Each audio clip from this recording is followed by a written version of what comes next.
Prawns ఘీ రోస్ట్‌ని మీతో share చేయబోతున్నానండి. ఇప్పుడు ఇలా చూస్తుంటే నోట్లో నీరూరుతుంది. దీనికోసమని మసాలాని ప్రిపేర్ చేయాలి. ముందుగా కడాయిని పెట్టి 1 స్పూన్ వరకు ధనియాలు, పావు స్పూన్ వరకు జీలకర్ర, పావు స్పూన్ వరకు మెంతులు, 1 ½ టీ స్పూన్ వరకు మిరియాలు వేసుకొని ఇవన్నిటిని కూడా లో ఫ్లేమ్‌లో డ్రై రోస్ట్ చేసుకోవాలి. ఇప్పుడు ఒక మసాలాని కూడా ప్రిపేర్ చేసుకోవాలి. ముందుగా ఒక గిన్నెని తీసుకొని 5, 6 ఎండుమిర్చి, అలానే కొద్దిగా చింతపండు, గుప్పెడన్ని జీడిపప్పులు వేసుకొని వేడి నీటిలో నానబెట్టుకోవాలి ఒక అరగంట సేపు. వేడి నీళ్ళల్లో నానబెట్టిన ఎండుమిర్చి మిశ్రమాలన్నీ కూడా మిక్సీ జార్లో వేసుకొని 1 టీ స్పూన్ వరకు బెల్లం వేసి కొద్దిగా వాటర్ పోసి మెత్తగా గ్రైండ్ చేసుకోవాలి. వేయించుకునే దినుసులు ఉన్నాయి కదా, అవి కూడా చల్లారాక ఇందులో వేసుకోవాలి. అలానే 4, 5 వరకు వెల్లుల్లి రెబ్బలు వేసుకొని మెత్తగా గ్రైండ్ చేసుకోవాలి.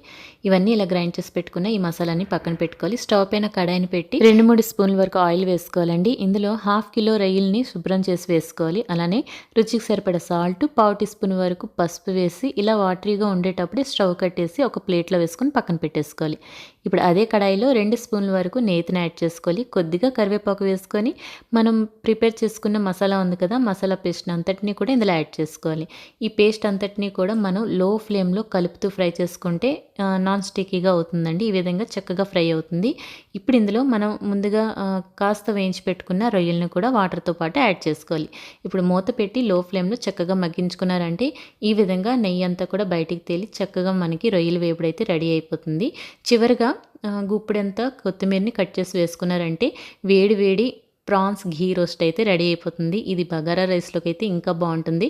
నేనైతే బగారా రైస్ చేయలేదండి, నార్మల్ రైస్ తోటే సర్వ్ చేశాను అనమాట. మా పిల్లలకైతే బాగా నచ్చింది. మీరు కూడా ఇంట్లో ట్రై చేసి మీకు నచ్చిందో లేదో కామెంట్ బాక్స్లో నాతో షేర్ చేయడం మర్చిపోకండి.